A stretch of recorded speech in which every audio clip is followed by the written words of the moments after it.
തദ്ദേശ തെരഞ്ഞെടുപ്പിലെ ആദ്യഘട്ട പ്രചരണം LDF സജീവമായി തുടരുകയാണ്. നമ്മളിപ്പോഴുള്ളത് ശാസ്തമംഗലം വാർഡിലാണ്. ശാസ്തമംഗലം വാർഡിലെ LDF സ്ഥാനാർത്ഥിയും പ്രചരണം ഇവിടെ ചൂടേറിക്കൊണ്ടിരിക്കുന്നു എന്നുള്ളത് തന്നെയാണ്. രാവിലെ തന്നെ ആളുകളെ കണ്ടും അതോടൊപ്പം തന്നെ വീടുകൾ കയറിയും വോട്ട് അഭ്യർത്ഥന നടത്തുന്നു എന്നുള്ളത് തന്നെയാണ്. സ്ഥാനാർത്ഥിയുടെ പേര് അമൃതയാണ്. സ്ഥാനാർത്ഥിക്ക് ഒരുപാട് പ്രത്യേകതകളുണ്ട്. ടെക്കി കൂടിയാണ്. ആ ഒരു ടെക്കിയിൽ നിന്നുമാണ് ജനപ്രതിനിധിയിലേക്ക് പോകുന്നത്. എങ്ങനെ കാണും? വളരെ സന്തോഷത്തോടെയാണ് ജനങ്ങളിലേക്ക് എത്താൻ സാധിച്ചൊരു അവസരത്തെ കാണുന്നത്.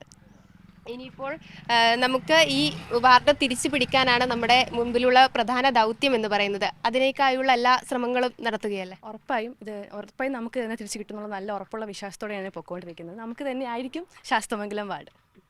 ഞാൻ നേരത്തെ സൂചിപ്പിച്ചു, തെക്കിയിൽ നിന്നും ജനപ്രതിനിധിയിലേക്ക് പോവുകയാണ്. അപ്പോൾ വലിയൊരു ഉത്തരവാദിത്വമാണ്. ജനങ്ങളുടെ ക്ഷേമപ്രവർത്തനങ്ങളും ജനങ്ങളുടെ ആവശ്യങ്ങളും അവരുടെ പരാതികളൊക്കെയും തന്നെ കേൾക്കാനുള്ള ഒരു മുന്നോട്ടുള്ള പോക്കാണ്.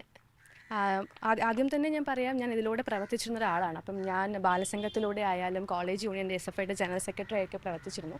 അപ്പോഴൊക്കെയും എനിക്ക് ഈ പ്രവർത്തനങ്ങളൊന്നും ഒരിക്കലും ഒരു ആദ്യമായി കാണുന്നില്ല. അതോടൊപ്പം എൻ്റെ കുടുംബപരമായിട്ടായാലും പാർട്ടിയിലുള്ളതാണ്. അപ്പം ഞാൻ കണ്ടു തന്നെയാണ് ഓരോ പ്രവർത്തനങ്ങളും വളർന്നു വന്നത്. അപ്പോൾ ഇപ്പം കോവിഡ് സമയത്തായാലും പ്രളയ സമയത്തായാലും ഒരുപാട് വോളണ്ടിയറിങ് പരിപാടികളും NGOയിലും ഒക്കെ ഞാൻ പ്രവർത്തിക്കുന്നുണ്ട്. അപ്പോൾ ഇതും വളരെ സന്തോഷത്തോടെ തന്നെയാണ് ഞാൻ ജനങ്ങളിലേക്ക് എത്താൻ നോക്കുന്നത്.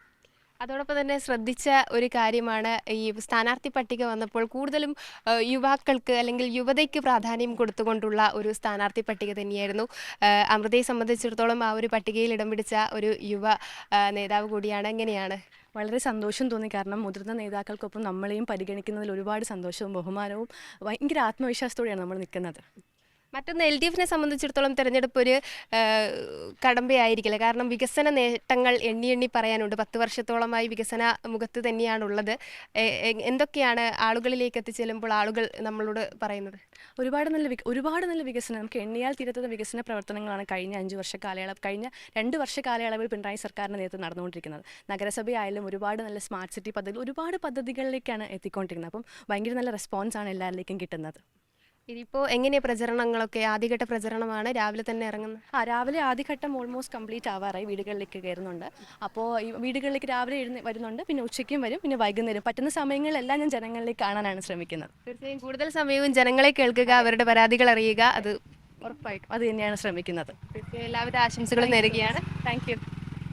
ഏതായാലും അമൃതയും ഇവിടെ പ്രചരണം സജീവമായി തുടരുന്നു. ജനപ്രതിനിധികളെ കണ്ട് ഓരോ വോട്ടും ഉറപ്പിച്ച് മടങ്ങുന്ന ഒരു കാഴ്ചയാണ് കാണുന്നത്. ക്യാമറാമാൻ പ്രമോദ് പന്നിയോടിനൊപ്പം മാനസ മനോജ്, കൈരളി ന്യൂസ്, തിരുവനന്തപുരം.